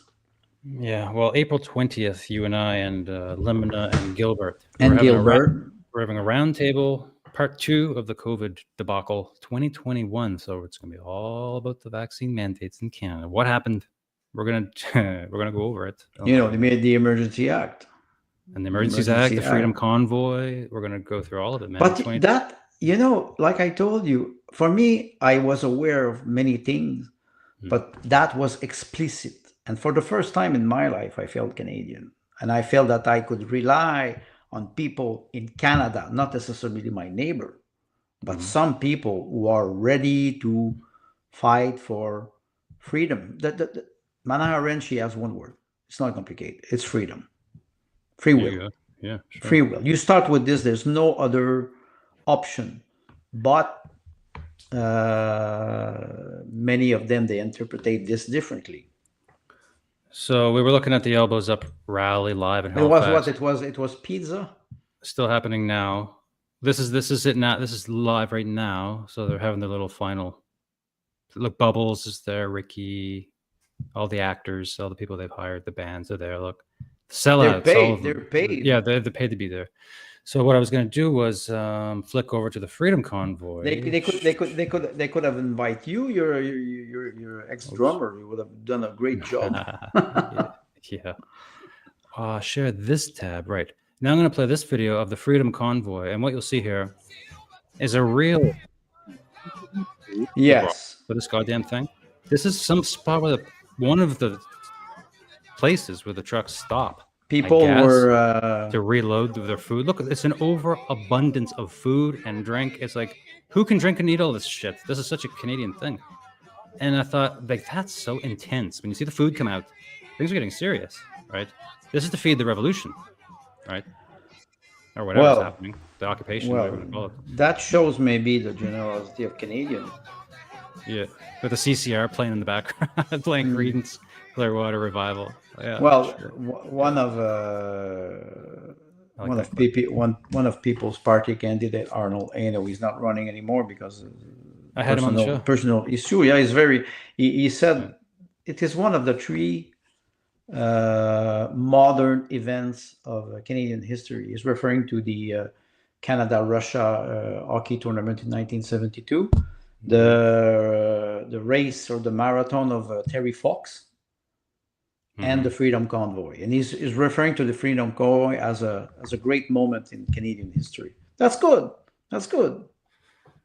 Well, of course it was. It was. And I don't think people realize it actually in other countries. What exactly the nitty-gritty details? Like when you see those pictures, some of those trucks, they're starting to build wooden towers and like observation posts, and they were building buildings down there, constructions with roofs for the cooking of the soup, and this like a little bazaar was being built. Literally, they're all carpenters. They're all like work people. All the truckers are all like they come from the do people with their hands and stuff, right? They come from the people. You know the movement. You know Caesar. Or what was the Caesar? The guy who did all the wars. The really who was the big boy there? Julius Caesar. Julius Caesar. He was famous for building shit. He would build a wall around his enemy who he was sieging, and then build another wall around that wall, and like fill it with trenches, and have all these towers built. And he would spend years, or maybe a whole year sometimes, building this shit. Okay, and then now we attack just to be sure. And I was like, they're fucking construction. You mentioned something very important. Strategy. Yeah. Don't forget that movement that comes from the bottom, from the people, grassroots, like the Freedom Convoy. They're spontaneous. They don't have any political goal. Those people, what did they want? They didn't want to take the shot, and they wanted to continue to live their peaceful life. Yeah. And it came from the bottom. What do we see in Halifax? It comes from the top. It's not people organized. They gather people to do a protestation or manifestation, but they control the narrative. Yeah. That's the difference between what we call a revolution top down, and I would say not an insurrection, but a people's movement bottom up. And we can see the difference. This is improvised. This is not improvised. This is fake. Yeah. This is fake. And Ricky and Bubbles here. It's too bad because here in Nova Scotia, that show is legendary. It's hilarious. The Trailer Park Boys. And you know what these two did? They also pushed the vaccine. They have a podcast now. Well, the TV show is over. These two, but there's a third guy in their trio named Julian. Julian never pushed the vaccine, and he always pushes back on them in their podcast. They do. And look, Julian's not here either. Why are these two guys getting paid? Well, why are they selling out? What's wrong with Julian? In Quebec, all the artists who were pushing the shot and who were threatening people, now they are screaming for help because let's say you lose 25% of your audience, and you have a small band and you run around Quebec and they don't go anymore. Empty room, empty auditorium, and so they're screaming, "Save the culture!" It was not about culture. They were very aggressive toward people, and you pay one day, and this is what we call the karma. You pay. Yeah, and imagine how controlled they were by that powerful military propaganda during COVID. Yes. And now look, they can just snap their finger. This is not that powerful. These people can be riled up for almost anything now. Well, when you are at this level, if you have talent to live by your heart, by your artistic talent, you will not need to be subsidized by the government. It's your fan, it's the people who love you that will promote you. But if you are taking the money of the government, one day you will pay the price. And there's a lot of what they call artists. They pay the price now. Yeah. I want to say, go get a job. It's not complicated. I got to take a short break. If you don't, do you want to take a break too? 60 seconds. Yes, come back for a wrap up. We'll check on the dog. Go to the washroom. We'll watch more of this. Well, I'll put this thing on for everybody to enjoy, and I'll cut it out later maybe if I need to. But Go ahead. 60 seconds if anybody's there live. 60 seconds, or skip ahead if you're watching later. Here we go. Go ahead. Will you ever leave inside of me?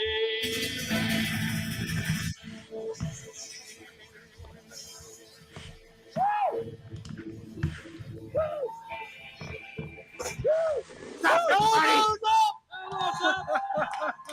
Elbows up! Elbows! Elbows!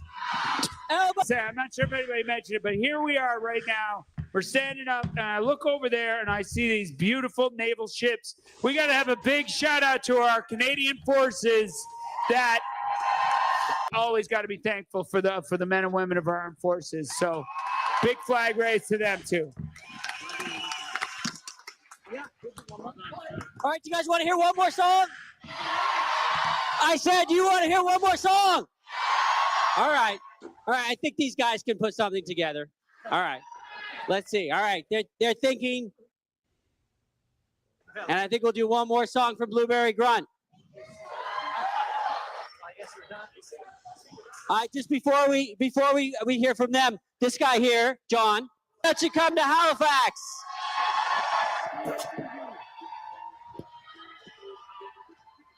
And so we came, and we did it 4 weeks ago. And you might have remembered a big snowstorm that came through this area about 4 weeks ago. Well, my sons go to Acadia. They're here at Acadia Maritimer. They drove, of course, and there was a snowstorm, and they're in a not a very good car, and so in New Brunswick they put it in the ditch. They made it. They walked the Miles, who plays the bass in the band. Okay. His twin brother's the drummer. His twin brother was already I'm back. He showed up at Parliament Hill. True story. Andre's there. 5 minutes before the wow. rally started. Okay, so I don't know. I don't know what I missed. I'll check it out later. But that's enough of this. That's enough of this bullshit. Wow. What did you see? Anything horrific while I was away? No. You know, when you observe people like this, I was just watching the crowd, and I was just trying to understand the motivation for them. It's just, you can see, you know, it's not only about the Freedom Convoy, but like I was saying, you go to a show, you love the artist, you feel it, you feel the energy, you come back home, you are transformed.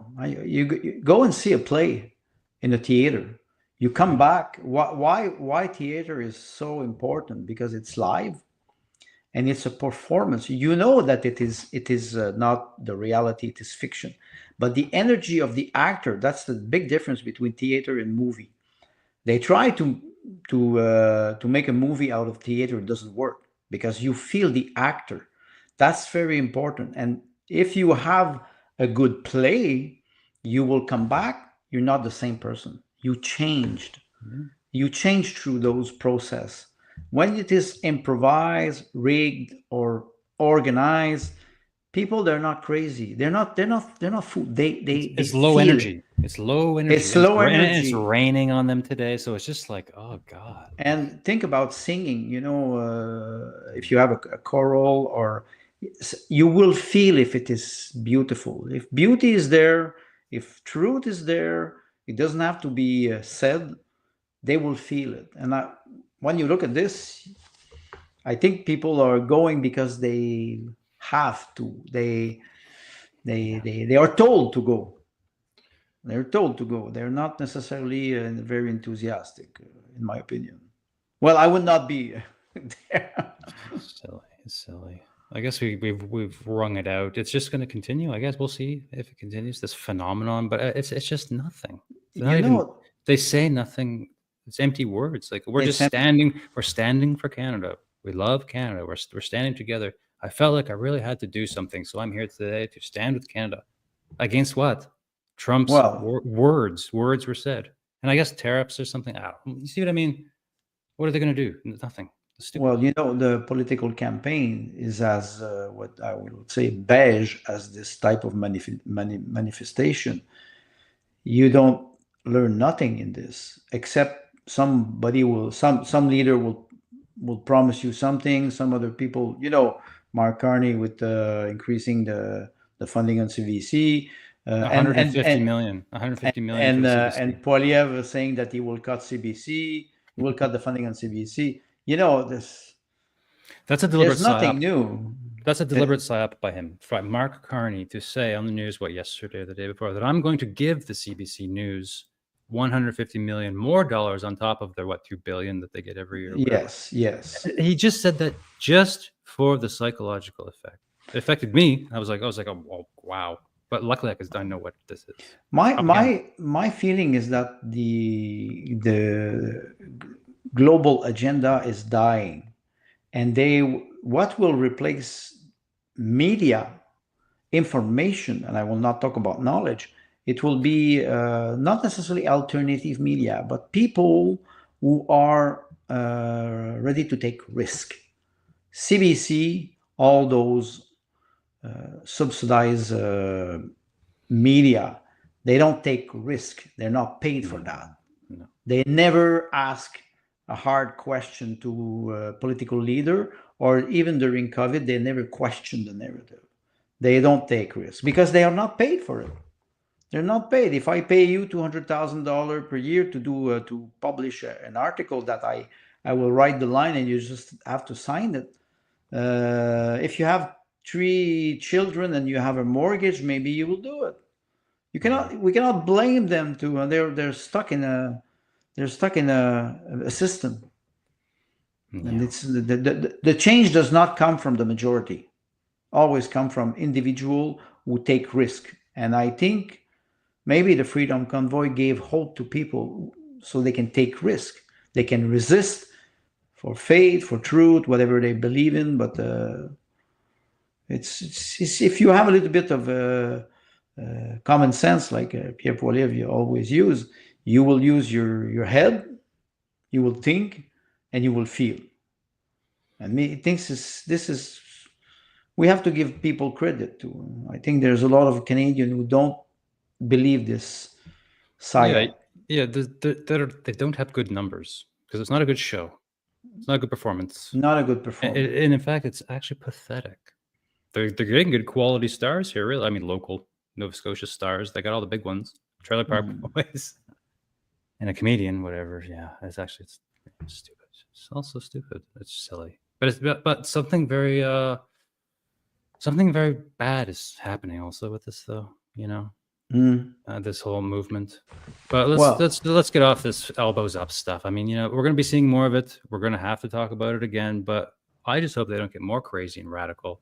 This is just a fun little thing. We'll wrap up. We'll talk about the Cerberus at the Improv, your writing, and we'll wrap it up. But I just love this. That was funny. This is from the New Zealand. Yeah, we need a parliament maybe now with this kind of energy.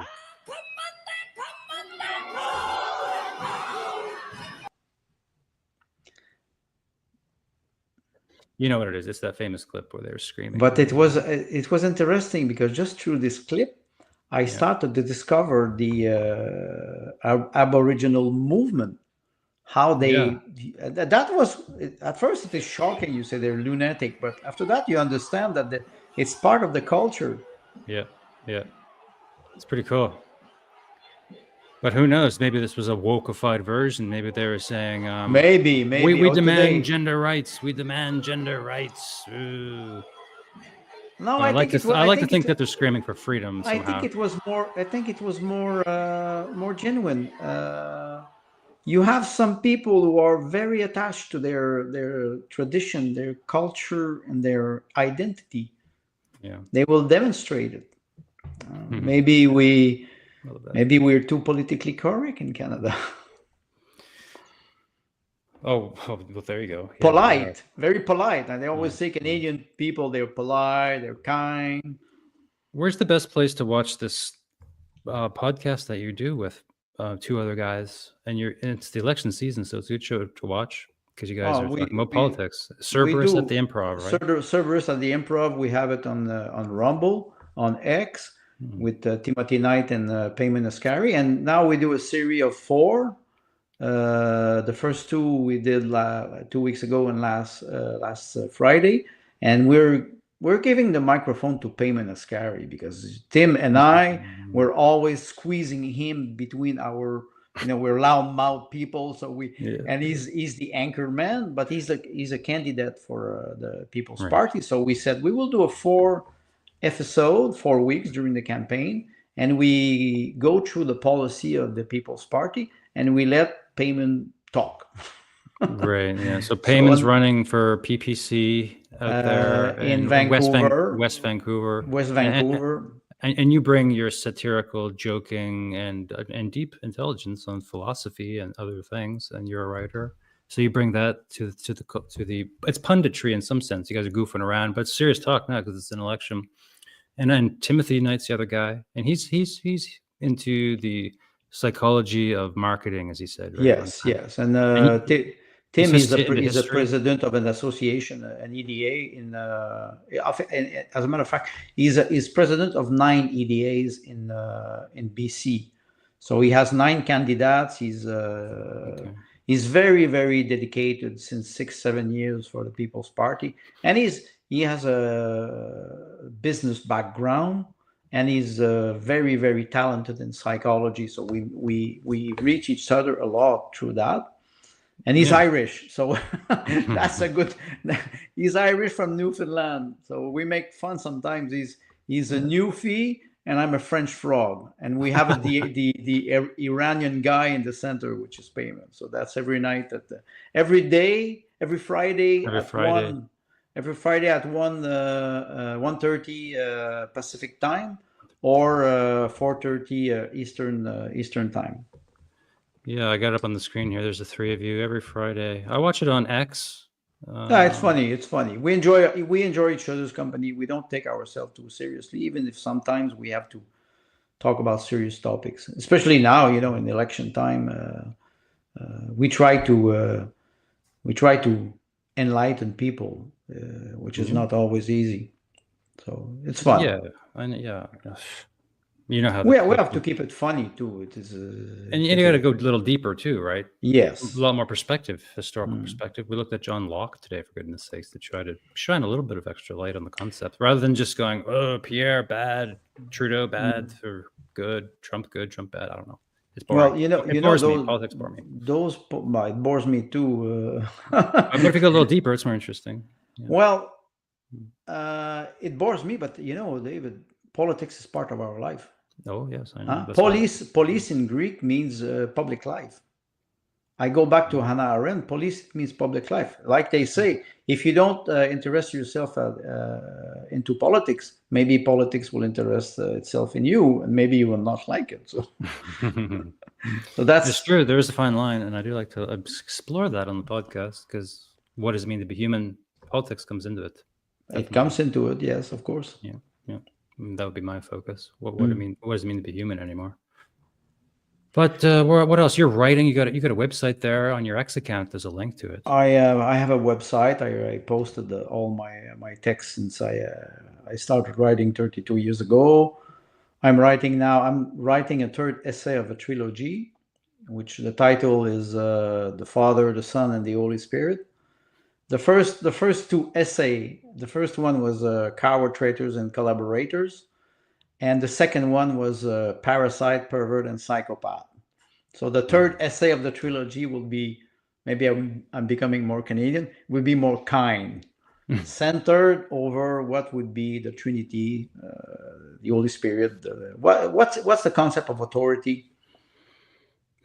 Filiation. Is this the part 3, A Time of Fools? No. This is different. That's just an article. The essay I'm writing now. You're writing a 3rd one. Okay. I'm writing the essay. It will be maybe ready in September, October. I will finish it. Yeah. So, and I will publish it on my WordPress website, because I cannot publish. Nobody takes risk anymore. So. And I'm not the kind of person who will promote myself on Amazon. I don't say it is bad, but I don't have the time for that. So I prefer I offer the text freely, and that's it. The idea are there. After that, you don't control the message when you publish it. You don't control the message after. It's not yours anymore. A writer who writes does not. His work does not belong to him. That's Nietzsche was referring to that too. Did we cover all of our topics for this discussion? I think so. I hate to leave it. I don't want to leave anything unsaid. You will have a hard time. I'm just gonna see what I wrote here in my little notes, because we had some. I think we got through it all. we will meet in what it was We got 3 through it weeks now with your second episode of.